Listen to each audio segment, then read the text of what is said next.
What should the Cardinals do here in free agency? Well, we decide that. 3 questions, some back and forth, in a show we like to call Debate This. That's Darren. I'm Craig. We've got Jacob as well. All right, Jacob, hit us up. What's the first question? All right, let's get into it. We'll start with Darren. Which impending offensive free agent would you try hardest to retain?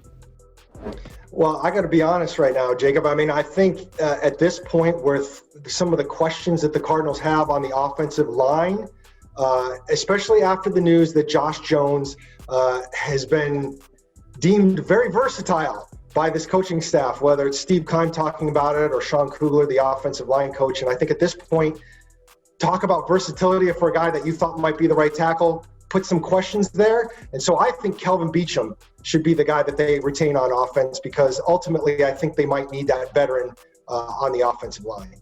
Good answer, Darren, because you want to be able to protect Kyler Murray. But how about the quarterback needing some offensive weapons to throw to? Tight end Dan Arnold, for me, is the guy that I want on this offense to be retained the most. I love the chemistry that these two had a couple of years back. It's only getting better. Don't lose something after you've invested so much time into it. So for me, Dan Arnold is the guy.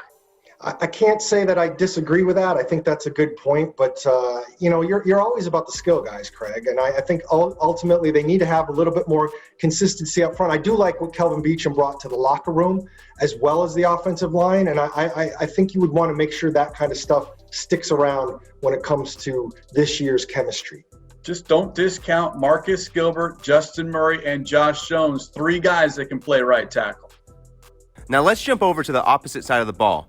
Craig, which impending defensive free agent would you try hardest to retain? Well, this is not going to be a popular answer, Darren, just because whenever his name is brought up, it's a very polarizing figure. But for me, because of the supply and demand, and right now there is no supply at the cornerback position, I want Patrick Peterson back in an Arizona Cardinals uniform. How much is it going to cost? I have no idea. But right now, after the release of Robert Alford, you only have one corner on the roster with any real experience, and that's Byron Murphy. He needs help, so it's got to be Patrick Peterson. I don't think that's a horrible choice there, Craig. You're right. You are going to get some blowback, just not from me. I understand that. I think I would lean towards another pass rusher.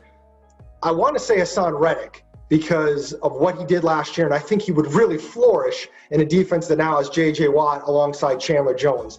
But I'm going to go 1B because I think Reddick's going to be too expensive, and I'm going to say Marcus Golden because, again, not only does he give you that third possible pass rusher, but he wants to be here, and quite frankly, he's affordable at this point, and I think that's going to be an important part of this process. A much cheaper option than Reddick, yes. And if you have a good pass rush, then maybe you don't need to be so strong in the secondary. But for right now, I'm just not comfortable with what this team has on the roster at the cornerback position.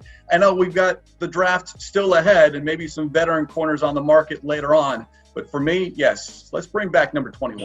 And that's fair. I can't argue that because cornerback is something they're going to have to give serious thought to. Now on to the last question. We'll start with Darren on this one. Should the Cardinals be aggressive this offseason, even if it means mortgaging part of the future?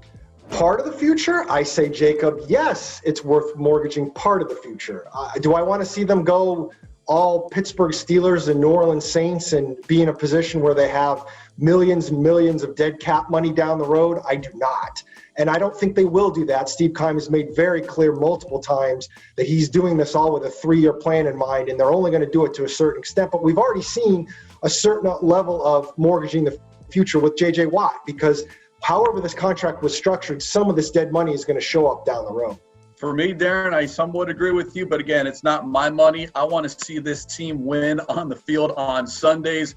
We always talk about kicking the can down the road, but there's no guarantee the general manager, the head coach, they're going to be here down the road. So they need to win now. Now, there is a point to where I would say, all right, hold up. But I do like the aggressiveness that J.J. Watt allowed you, and I would still continue to be aggressive because in year 3, this team doesn't just need to win. They need to get into the postseason because you've got Kyler Murray still on his rookie contract, and that allows you to be a little bit more aggressive. Well, we all know how rich you already are, Craig, so I don't want to hear about your money. And really, when we're talking about this cap stuff, it's not the money. The money is going to get spent. It's about the accounting of the money that we're really talking about and limiting them down the road. And I agree with you. They need to make the playoffs this year. And if they make a Super Bowl run, that's one thing. But if things don't go all the way right, then down the road, if you're hindered in being able to make a run in 3 years or 4 years, fans are going to care about that too. Unlike you, Darren, I did not take an accounting class at Arizona State.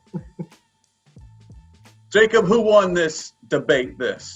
All right, this is a tough one to call. It's very close. You both agreed with each other's points on topics 2 and 3.